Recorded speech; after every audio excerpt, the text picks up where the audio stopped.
오늘 주신 하나님의 말씀은 미가서 7장 7절에서 13절까지 말씀입니다.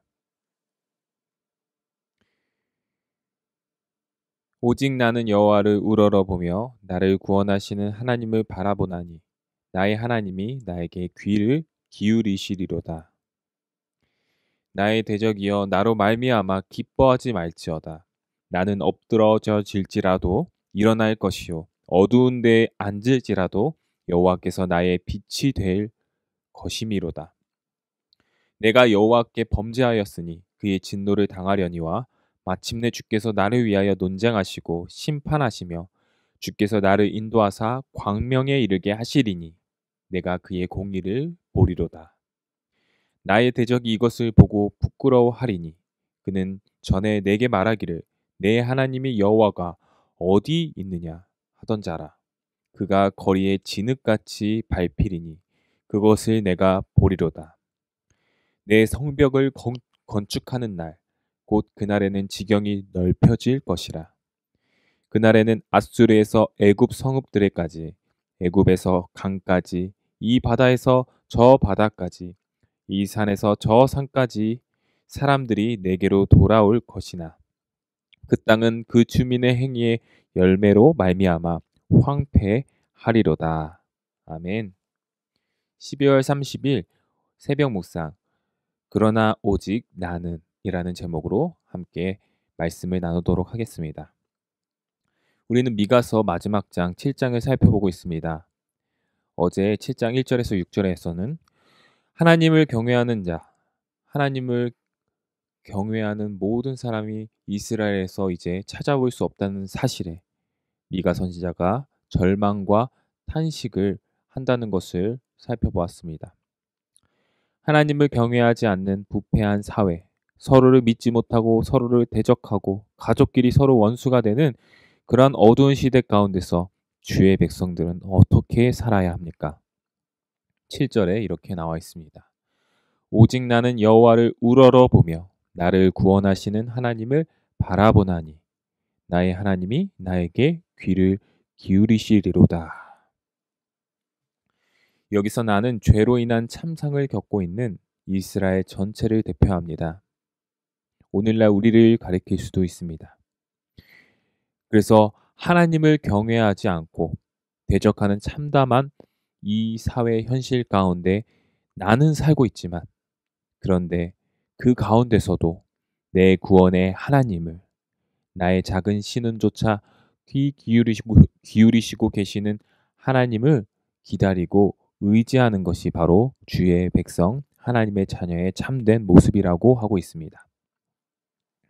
미가 선지자는 계속해서 참담한 현실 가운데서 주의 백성이 일어날 수 있는 그 이유에 대해서 설명합니다.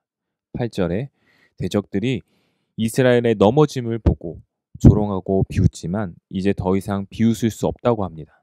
왜냐하면 주의 백성은 넘어져도 다시 일어날 것이며 어둠 가운데 있을지라도 하나님께서 그들의 빛이 되시기 때문에 원수들은 그들을 비웃을 수가 없다는 것입니다. 9절의 미가 선지자는 이스라엘이 범죄하여 하나님의 진노를 당하게 되었다고 말하고 있습니다. 어려움과 고난이 찾아오면요, 보통 네 탓이다, 저 사람 탓이다, 상황이 이래서 어쩔 수 없다, 이 핑계 저 핑계 남의 탓 온갖 불평 불만 하는 것이 세상 사람들의 방식입니다. 그러나 진정한 주의 백성은 내가 하나님께 범죄하여 진노를 당한 것입니다 라고 고백합니다. 이것은 깊은 신앙을 가진 사람들만이 고백할 수 있는 내용입니다. 그러나 여기서 끝나지 않습니다. 내가 죄로 인하여 넘어졌을지라도 이것이 하나님께서 허락하신 일이라면 언제든 하나님께 돌이킬 수 있고 하나님께 돌아간다면 하나님을 바라본다면 그 하나님께서는 나를 광명에 이르게 할 것이다. 이 고백까지 하는 것이 진정한 주의 백성의 고백이라는 것이죠. 성경은 오늘 미가서는 이것이 진정한 신앙인이라고 우리에게 말하고 있습니다. 왜 그렇습니까? 하나님의 모든 징계와 심판은 그 백성의 멸망을 위한 것이 아닙니다.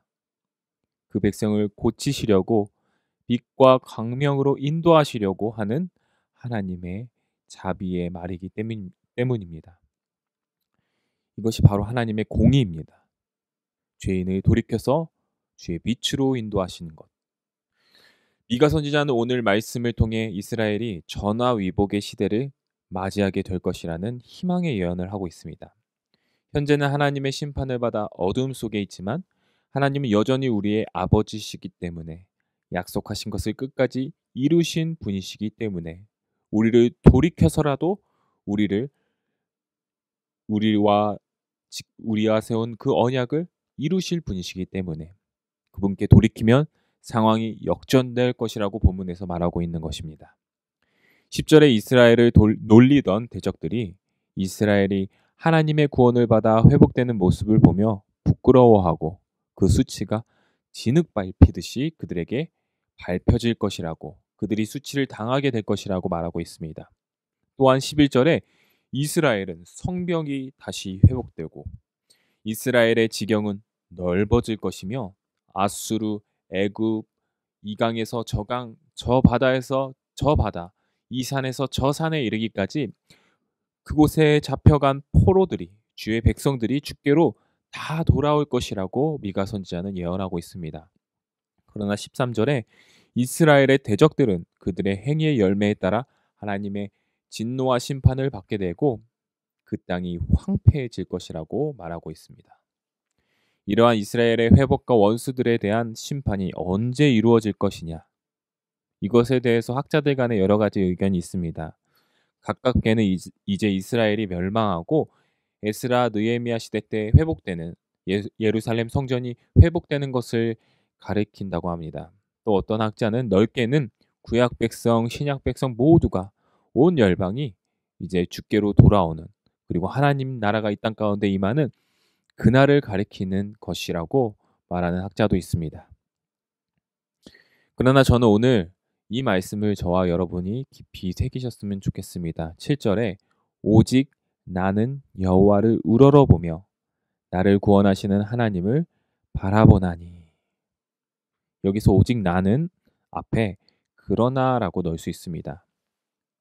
그러나를 넣는 것이 원래 원어와 가까운 표현인데요. 그러나 오직 나는 하나님을 바라보나니.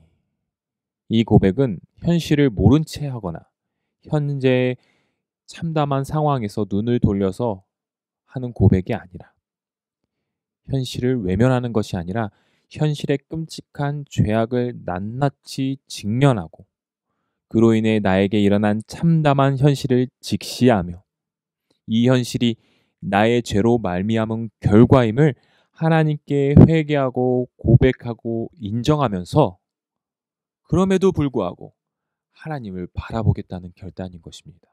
그 자리를 떠나지 않고 하나님만 바라본다는 것입니다.